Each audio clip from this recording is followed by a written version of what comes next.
Kažu da greh ulazi tiho, kao zver koja zna da čeka. Ne lomi vrata, ne viče, ne grize odmah. Samo se uvuče u pukotine tišine, u pogled okrenut od istine, u slabost srca zaklonjeno krstom.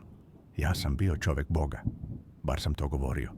Nosio sam mantiju, govorio propovedi, krštavao decu, opraštao grehe u ime višnjeg, a ipak čujem šapat svake noći.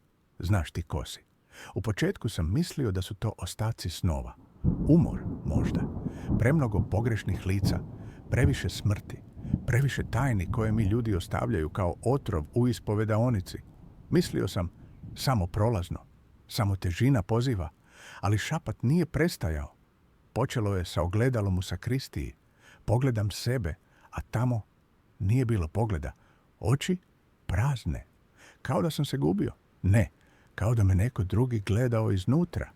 I svaki put kad bih se približio, lice se ne bi promenilo, ali osjećao sam kao da će mi nešto skočiti u lice kroz staklo. Jedne večeri, kad su zvona sama od sebe zazvonila u ponoć, spustio sam se u kriptu. Nešto me vuklo. Tamo gdje ne idem bez razloga, tamo gdje kosti drevnih svetaca leže. Tamjan je već goreo, iako ga niko nije palio. I tada sam prvi put video senku. Dugačka, visoka, iskrivljena. Nije imala oči, a opet je gledala. Nije imala usta, a čuo sam kako diše. I rekao je, ispovedi se. To nije bio Bog. Tada sam počeo da sumnjam, ne u veru, u sebe. Šta ako sam sve vrijeme bio samo pozorište? Šta ako je mantija samo kostim, a moje srce trulo? Počeo sam da zapisujem. Dnevnici molitve pretvorili su se u dnevnike paranoje. Otvarao sam stare knjige, zabranjene tekstove, tražio sam značenje znakova koje sam video na zidovima crkve. Znakova koje niko drugi nije video. Jedan od njih, poput preokrenutog krsta isprepletenog zmijama, ponavljao se iznova i iznova. Pitao sam nadbiskupa. Rekao je da ne pitam. Rekao je da zaboravim. Sljedeće nedjelje poginuo je u požaru. Crkva u njegovom rodnom selu izgorela do temelja.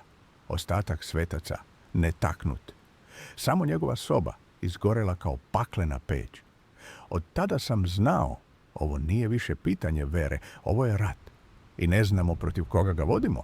Ljudi kažu da je đavo slab pred istinom, da mu ime ne možeš reći, bez da se povuče. Laž. Govorio sam ime. Govorio sam ga dok su ikone krvarile. Da, krvarile. Ikona Majke Božje, suze krvi, 3 svedoka. Sva trojica nestala nedjelju dana kasnije. Jednog su našli, bez jezika, kako luta šumom, nag. Pogled mu, Bože, taj pogled. Ali ovo je moja ispovest. Ja sam grešnik. I sad znam gdje je sve počelo. Pre mnogo godina. Ispovest jedne žene. Dolazila je često, ali tog dana bila je drugačija. Oči pune tame, glas hrapav, ali ujednačen. Rekla je, oče, greh ne traži oproštaj. Greh traži dom. Nisam znao šta to znači. Pokušao sam da pročitam molitvu, ali glas mi je nestajao. Kao da su mi reči bile zabranjene. Ona se smejala, a zatim nestala. Danima nakon toga nisam mogao da spavam. Noću bih čuo korake u crkvi. Nikad nisam zatekao nikog. Sveće bi se same palile. Jedan put križ se prevrnuo sam od sebe. Moje ruke su počele da stare, preko noći. Kao da je nešto sisalo snagu iz mene. Video sam vene kako pocrne pa se vrate. Kao da sam prolazio kroz stanja truljenja, ali se budim opet čitav. Jednog dana dete je došlo po blagoslov. Kad sam ga dotakao, vrisnulo je. Ne kao dete, ne, već kao 1000 glasova u jednom. Pao sam unazad. Majka se krstila, dete se smejalo, ali to nije bilo smejanje. To je bilo ismevanje. Znao sam tada da sam izgubio milost, ali nisam znao da milost može da bude oduzeta i pre smrti. Jedne noći, dok sam se molio, začuo sam škripu. Ne sa vrata, već iznutra, kao da su mi kosti škripale. Počeo sam da krvarim iz ušiju, ali bez bola. Samo tišina posle. I tada sam video sopstveni lež. Ležao je ispod oltara, savijen. kao da sam umro pre smrti. Prilazio sam mu, a oči su mi bile otvorene, pogledao sam sam sebe i znao, nešto ulazi u mene, nešto što nije moje. A opet, oduvek je bilo tu. Ti si pozvao, mi smo došli. Ko su mi? Sljedećeg dana sam pokušao da napustim selo. Auto se nije palio. Vozio sam bicikl. Gume se raspale. Išao sam peške. Stigao sam opet do crkve. Bez obzira na pravac, uvek bih završio ovdje, kao kazna ili kao priznanje. Ti si ovdje jer pripadaš ovdje. Nisam više znao ko govori. Glas iz mene, a ipak stran. Jezik koji nisam učio, a razumeo sam ga. Sveštenik koji ne zna da li još propoveda ili priziva. Noćas sam video krst kako se okreće sam od sebe. Kao da beži. Kao da se gnuša mene. Molitva mi više ne izlazi iz usta. Reči mi se lepe, jezivo krive. Latinski mi sada zvuči kao šapat iz bunara. Otče naš? Ne ide dalje. Samo tama. Jedne večeri pronašao sam vrata u zidu koji nikada nije imao vrata. Otvorio sam ih bez ključa. Iza njih hodnik, prekriven pepelom. Zidovi su disali. Da, disali. Udisaj i izdisaj. Na kraju hodnika soba sa stolicom. Na njoj ja. Ali to nisam bio ja. To je bio onaj deo mene koji nikad nije nosio krst. Onaj koji je znao kako se priziva ono što se ne treba prizvati. Vreme je, rekao je. Pokušao sam da se okrenem, ali vrata su nestala. Zid je pulsirao, pod se tresao. Čuo sam zveckanje lanaca i glasove koji me dozivaju po starom imenu, ne po krštenom, po onom pre rođenja. Ne sećam se kako sam izašao. Samo znam da sam ujutro imao krv pod noktima. Verujem da sada nosim nešto. Ne u džepu, u sebi. Kao žar u srcu, ali hladan. Kao prst nečeg što se igra mojim mislima. Kad propovedam, ljudi drhte. Kad se smejem, deca plaču. U ogledalu sada ponekad vidim druge, lica koja ne poznajem, žene, decu, muškarce. Mrtvi su, ali gledaju kroz mene i sve češće smeše se. Sinoć sam sanjao groblje. Svaki spomenik imao je moje ime, a pod jednim čuo sam kako me zove moj vlastiti glas. Probudio sam se s krvlju na jeziku. Zato ovo zapisujem, možda za onoga ko dođe posle mene. Možda za one koji se pitaju zašto crkva više nema svetlosti. Ja sam sveštenik. Bio sam sveštenik. Sad, ne znam više. Nema čuti. Ali pa kao je otvorio oči. I mislim da sam mu ja ključ. Kažu da smrt donosi kraj. Mir, tišinu. Kažu da posle posljednjeg otkucaja srca dolazi svetlo, ruka milosti, večna nagrada ili večna kazna. Kažu mnogo toga. Lažu. Znam, jer sam umro. I ništa od toga nije došlo. Nije bilo ni tamo. Samo svest. Ogoljena. Raskomadana. Ostavljena u prostoru bez boje, bez vremena, bez oslonca. Pakao. Nije mesto. Ne u početku. Pakao je pitanje. Ko si ti bez tela? Odgovor je ništa. Ili bar tako počinje. Kad sam prvi put otvorio oči, nije bilo oči. Samo percepcija. Ispred mene hram. Prevelik za razum, premali za večnost. Zidovi od mesa, svod od zuba, svetlost iznutra, krvava, pulsirajuća, kao da sam u srcu ogromnog umirućeg bića. Na sredini oltar. Ali to nije bio oltar, kakav sam znao. Bio je živ, disao je. I na njemu ja, moje telo, raskopano, ipak živo, patnja bez granica, bez smrti. Osjetio sam svaki rez, svaki dodir plamena, svako šaptanje onih koji nisu govorili rečima, sećanjima. Oni nisu mučili moje telo. Mučili su ono što sam skrivao. Zovu ih arhitekti pada, bića bez oblika, a sa prisustvom koje pritiska dušu kao stena. Ne viču, ne prete, samo gledaju i znaju. Sve, svaki greh, svaki strah, svaku sumnju i hrane se njima. Prvi koji mi je prišao imao je lice mog oca, ali oči su bile prazne rupe. Govorio je mojim glasom, propovedaj, sine, propovedaj ovde. Dao mi je knjigu, ali nije bila sveto pismo. Bila je napisana mojim kostima. Mastilo, moja krv, reći neponovljive. Samo kad ih čitam, osjećam kako mi svest puca kao staklo, a ipak čitam svakog dana. Ne jer moram, jer deo mene želi, pakao je bez kraja, ali ne u prostoru, već u značenju. Svaki hodnik vodi u tvoju prošlost, svaka vrata u nešto što si potisnuo. Jednom sam otvorio vrata i našao se u sobi iz detinjstva. Moj brat, živ, igra se, ali kad se okrenuo, lice mu je bilo moje. I oči su plakale crnim suzama. Rekao je, zašto si me zaboravio? Ali nisam imao brata. Ili sam zaboravio. U paklu. Sjećanja nisu tvoja. Ona su oružje. Video sam druge sveštenike. Lica koja poznajem. Ljude koji su delili Hristovo telo. Sad kleče oko trona od lobanja i pevaju himne unatraške. Koža im je protkana psalmima, istetoviranim greškama. Neki nemaju jezike, ali ipak pevaju. Neki nemaju glave, ali ipak gledaju. Nisam znao da li ih je Bog poslao ovdje. Ili su sami došli. Možda kao i ja.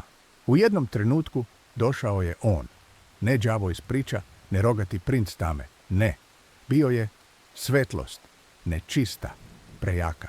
Seče kao nož, u obliku deteta, ali oči duboke kao crne rupe. Rekao je, ti si sveštenik, ali tvoja vera je bila strah. Tvoja ljubav iz navike. Tvoj Bog samo reči. Pokušao sam da se molim, ali reči su se pretvorile u pepeo. I dete je duvalo. Pepeo je nestajao. Propovedaj. Tako sam dobio novu dužnost. Svakog dana na tom paklenom oltaru držim propoved. Ali umjesto ljudi ispred mene sede senke. Lica onih koje sam ispovedio, koje sam krstio, koje sam zakopao. I svi me gledaju, oči im prazne, usta puna crva. Lažove, kažu, lažove, govori. I ja govorim, jer ovdje čutanje boli više. Vreme ne postoji, ali patnja ima ritam. Ponekad mislim da čujem crkvena zvona, ali nisu ona. To su udarci mog vlastitog srca. Pakao ga koristi kao metronom. Svaki otkucaj, jedno sećanje, jedan greh. Jednom sam prizvao Boga. Pokušao sam. Vapio, vikao, plakao. Odgovor je bio smeh. Ne ljudski, niti demonski, već smeh svih mojih sumnji. Kao da mi je sopstvena vera rekla prekasno. Ali onda nešto se promenilo. Prvi put tišina. Oltar je utihnuo. Senke nestale. Svetlost zadrhtala. I ja nisam bio sam. Iz tame pojavila se figura. Žena. Oči svetle. Na glavi veo. Ruke otvorene. Prvo sam pomislio da je to Majka Božja. Ali onda sam video ispod vela. Nema lica. Rekla je, još nije gotovo. Dodirnula me i vratio sam se. Ali ne na zemlju. Vratio sam se u telo. Na oltar. Ali sada oltar je bio drugačiji. Čekao me. Ne da me kazni. Da me primi. I ja sam seo. Postao deo oltara. Pitao sam se, zašto ja? Zašto sam još svestan? I tada sam shvatio, nisam kažnjen.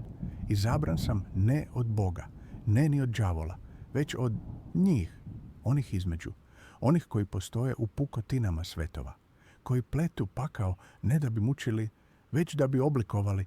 Ja sam sad njihov sveštenik. Propovedam na jezicima koje nisam znao. Vidim snove onih koji još žive.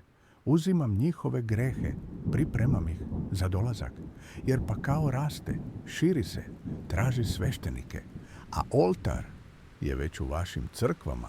Pogledajte ga pažljivo. Ako diše, već je kasno.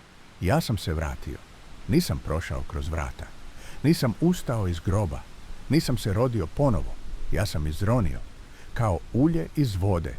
Kao senka iz zidova.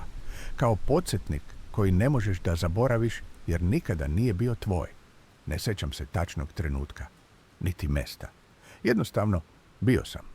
I ljudi su me gledali kao stranca, a ipak znali su. To je onaj što je umro, ali nisu plakali, nisu bežali, stajali su, gledali i čutali. Jer u meni više nije bilo svetlosti. Koža mi je ista, ali ispod nje nešto šapuće. Kosti bole kad crkvena zvona zazvone. Srce mi kuca u ritmu koji ne odgovara ovom svetu. Zemlja pod nogama me ne prepoznaje. Pas me ne laje. Ogledala me izbegavaju.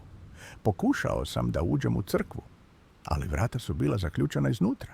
Ljudi me izbegavaju, ali dolaze noću. Ne govore. Samo kleknu ispred mene. Plaču.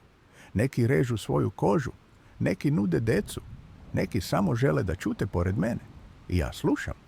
Ali ono što dolazi kroz mene, to nije uteha.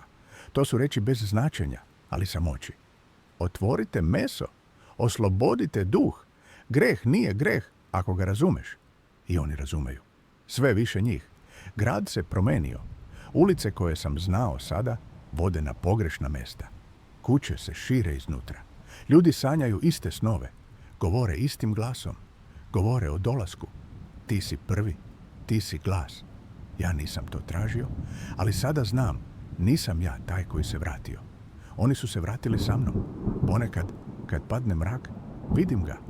Oltar na horizontu. Uvek malo dalje, disanje zemlje podsjeća na njega.